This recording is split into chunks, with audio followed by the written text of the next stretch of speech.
మొదటి నుంచి మేము చెప్తానే ఉన్నాం, కాంగ్రెస్ మాటలన్నీ కూడా బూటకం.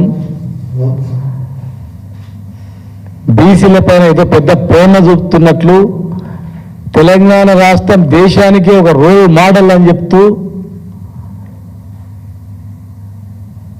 దేశమే తెలంగాణ చూసి నేర్చుకోవాలి బీసీలకు చేస్తున్నటువంటి సేవలు, బీసీలకు చేస్తున్న పథకాలని చెప్పి గొప్పలు చెప్తున్నప్పుడే ఆ రోజు నుంచే మేము చెప్పినాం. కామారెడ్డి డిక్లరేషన్ అనేది, ఆ డిక్లరేషన్ అనేది పూర్తి బూటకం. అది మేము చెప్పినట్లే ఈరోజు ఎన్నికలు రాబోతున్నాయి, రేపే డిసిషన్ తీసుకుపోతున్నామని చెప్పి ఒక మంత్రి ఇప్పుడు ప్రకటించడం అనేది ఇది ఒక నయవంచన, బీసీలను దగా చేస్తూ మోసం చేస్తుందని చెప్పడానికి ఇది ఒక నిదర్శనం. దేశానికి నేను రోల్ మోడల్ అని చెప్తున్నా. ఏమిటి రోల్ మోడల్? బీసీ డిక్లరేషన్లో ఏం చెప్పారు మీరు? 42% రిజర్వేషన్ బరాబర్ ఇచ్చే లక్షలు పోతామని చెప్పారు. యాక్చువల్గా 60% ఇవ్వాలి. మా జనాభా 60. జనగణన చేసి జనాభాను తక్కువ చేసి చూపించి మీరు గింతే ఉన్నారు అని చెప్పి చేయించడం రోల్ మోడలా? పార్లమెంటుకు పంపించి చేతులు దులుపుకోవడం రోల్ మోడలా? నిన్న ప్రధానమంత్రి కలిసినప్పుడు కనీసం ఒక్క మాట కూడా బీసీ రిజర్వేషన్ బిల్లు మీ దగ్గరకు వచ్చింది, అది అమలు చేయండి అని చెప్పి ఒక్క మాట మాట్లాడకపోవడం రోల్ మోడలా? ఏంది రోల్ మోడల్? ఇంకా ఎన్ని సంవత్సరాలు దగా చేస్తారు, మోసం చేస్తారు. ఇవాళ ఎంతో మంది విజ్ఞానవంతులు చదువుకునే వాళ్ళు ఉన్నారు, అన్ని గమనిస్తూ ఉన్నారు.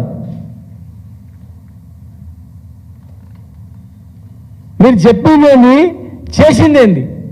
ఇవాళ ఏం మాట్లాడతారంటే, రేపు చూడండి మేము పంపించినాం కదా అని చెప్తారు. సరే, మరి ఇంకా చాలా ఉన్నాయి కదా, అవన్నీ అయినాయా?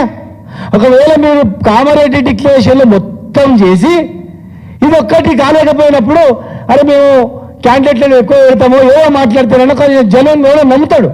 మీరు ఏం చేసిర్రు? ఏం బీసీలకు బీసీ మంత్రిత్వ శాఖ ఇస్తామన్నారు, ఇచ్చిండ్రా? యాదవులకు మంత్రి పదవి దొరికిందా? మునులు కాపులకు మంత్రి పదవి వచ్చిందా? ఇచ్చిన 3 మంత్రి పదవులు ఏమున్నాయని మొన్న ఇచ్చిర్రు. ఏం పదవులు ఇచ్చిర్రు? మేము హోమ్ మినిస్టర్ ఇస్తారో, లేకపోతే విద్యాశాఖ మంత్రి ఇస్తారో, మున్సిపల్ అడ్మినిస్ట్రేషన్ వస్తుందో, ఇంకేదో పెద్ద శాఖ వస్తుంది అనుకున్నాం. ఏదో ఒక మంత్రి తూతు మంత్రంలాగా అనిపించేసారు. 60% జనాభా ఉన్న వాళ్ళకు 3 మంత్రి పదవులు.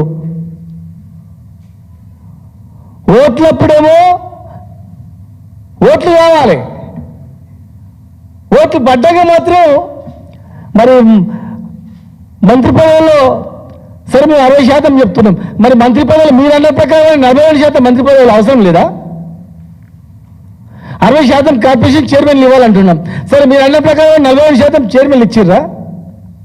సంవత్సరానికి 20,000 కోట్ల బడ్జెట్ కేటాయిస్తామన్నారు, ఇచ్చిండ్రా? ముద్రాట్లలో బీసీ ఏ గ్రూప్లో వేస్తామన్నారు, చేసిండ్రా? 6 నెలల్లో యాదవులకు గొర్రె స్కీమ్ ప్రారంభిస్తామన్నారు, ప్రారంభించిర్రా? మా ఎంబీసీ కులవృత్తులను ప్రభుత్వం చేస్తామన్నారు, డైరెక్ట్గా 10 లక్షల రూపాయలు అకౌంట్లు వేస్తామన్నారు, వేసిండ్రా? ఏం చేసిండ్రు? ఈరోజు సివిల్ మెయింటెనెన్స్ కాంట్రాక్టులో 42% రిజర్వేషన్ ఇస్తామన్నారు, దానికి ఎవరు అడ్డం వచ్చిండు? సివిల్ కాంట్రాక్టులో 42% ఇవ్వడానికి ఎవరైనా అడ్డం వచ్చిండా? 42% మంత్రి పదవులు ఏమైనా అడ్డం అడిగిందా? ఏం జరిగింది? బీసీ సప్లాలకు చెడ్డ పద్ధతి తీసుకొస్తామన్నారు. ఎక్కడి నుంచి చెడ్డ పద్ధత? అసెంబ్లీ ఎవరు అడ్డుకున్నారా? క్యాబినెట్ ఎవరు అడ్డుకున్నారా? ఎవరు అడ్డుకున్నారు? ప్రతి మండలంలో బ్రహ్మాండ గురుకులాలు ఏర్పాటు చేస్తామన్నారు. ఎంబీసీ కులాలకు మంత్రిత్వ శాఖ అని చెప్పారు. మరి ఎంబీసీ కులాలకు మంత్రి లేదు, ఎంబీసీ కులాలకు మంత్రిత్వ శాఖ లేదు. కేవలం 3 మంత్రి పదవులు ఇచ్చి అది కూడా ఏదో అదో ఇచ్చినట్లు ఇచ్చి మొత్తం అమలు చేసినాం అన్నట్లు మీరు ఎలక్షన్లో ఏ ముఖం పెట్టుకొని పోయి అడుగుతారు? ఏ ముఖం పెట్టుకొని మీరు ఓట్లు అడుగుతారు?